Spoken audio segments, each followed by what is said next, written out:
Number 1. The algorithmic prison. Let's start with your phone. You think you're scrolling, but you're actually being sorted. Every time you linger on a video for an extra 2 seconds, a line of code learns a bit more about your soul. It doesn't just show you what you like, it shows you what keeps you addicted. The danger isn't just wasted time, it's the echo chamber. When you only see one type of lifestyle, one political leaning, or one worldview, your brain naturally assumes that is the world. It's a curated reality designed to keep you comfortable, and inside that comfort, your critical thinking goes to sleep. You stop questioning, because everyone on your screen seems to agree with you. The fix. Don't just be a consumer, be a hunter. Purposefully search for topics that make you uncomfortable. Follow someone whose opinion you actually dislike. That friction you feel in your chest? That's not a threat. That's your mind expanding, beyond the code. The anchor effect. Why does a $900 phone feel like a steal when the previous model was $1,200? It's called anchoring. Your brain is lazy. It loves shortcuts. It takes the first piece of information it sees and uses it as a hook to judge everything else. If I tell you a house is worth $1 million and then drop it to $800,000, you feel like you've won. But in reality, you're still paying $800,000 for something that might only be worth half that. This happens in news headlines, salary negotiations, and even first dates. The first story you hear becomes the truth, and every other fact is just an adjustment to that truth.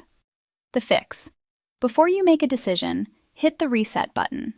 Ask yourself, if this was the only price or the only information I had, would I still value it this way? Strip away the comparison. Judge things in a vacuum, not against the anchor they threw at you. Hijacking the amygdala.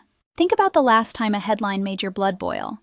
You didn't analyze the source. You didn't check the facts. You just reacted. That's a feature, not a bug. Emotion is the ultimate shortcut. When you're scared, angry, or outraged, your prefrontal cortex, the part of the brain that does the thinking, literally shuts down. You move into survival mode. Control is easiest when people are emotional. Outrage spreads 6 times faster than the truth because it moves faster than logic. If someone can make you angry, they own you. The fix. Use the 5-second rule. When you feel that surge of emotion online, put the phone down. Don't comment. Don't share. Give your brain 5 seconds for the logic to catch up. Usually, by the time you count to 5, you'll realize you were just being baited, the illusory truth. There's a terrifying psychological fact. Your brain confuses familiarity with truth. If you hear a lie once, you dismiss it. But if you hear it 10 times from 10 different influencers, it starts to sound like common sense. This is the illusory truth effect. We don't verify facts, we verify feelings. And I've heard this before feels an awful lot like, this is true. It's not proven, it's just repeated, until it becomes part of the wallpaper of your mind. The fix. Become a skeptic of the popular. Just because a video has 50 million views doesn't mean it's accurate. Ask for the source. If the only proof is, everyone says so, then nobody is actually thinking. The social proof trap. We are social animals. In the wild, if the whole tribe started running, you ran too, or you died. Today, that instinct is being weaponized against us. We look at the like count, the bestseller badge, or the trending topics to decide what's worth our time. But in the digital age, social proof can be faked. Bots can create a crowd out of thin air. You find yourself liking things you don't even enjoy or supporting causes you don't understand simply because you're afraid of being the only one standing still while the tribe runs.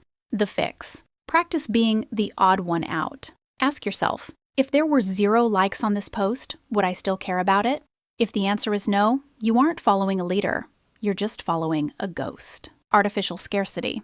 Only 2 units left. Deal ends in 59 minutes. Don't miss out on the opportunity of a lifetime.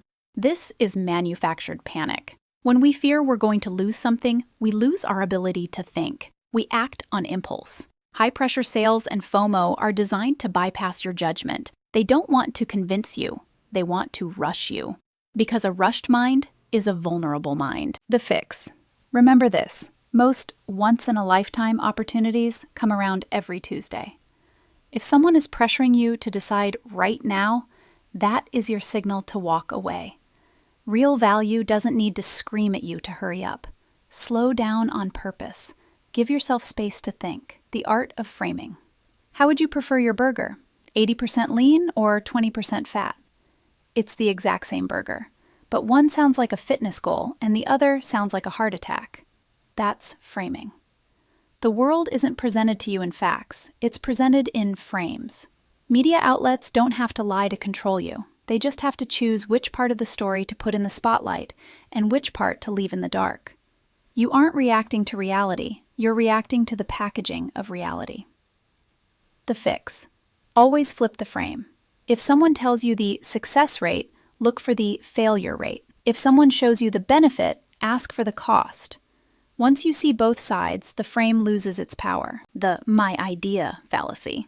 Now, this is the most dangerous one because it's the one you'll deny the most. The most effective way to control someone isn't to tell them what to think. It's to lead them down a path, one breadcrumb at a time, until they reach a conclusion and think, this was my idea. Because once you believe an idea is yours, you will fight for it. You will defend it with your ego. You'll stop questioning it because questioning the idea feels like questioning yourself. This is how deep-seated biases and radicalization happen. You didn't choose the destination. You were just guided through the maze until you thought you found the exit. The fix. Be brave enough to be wrong. Regularly audit your beliefs.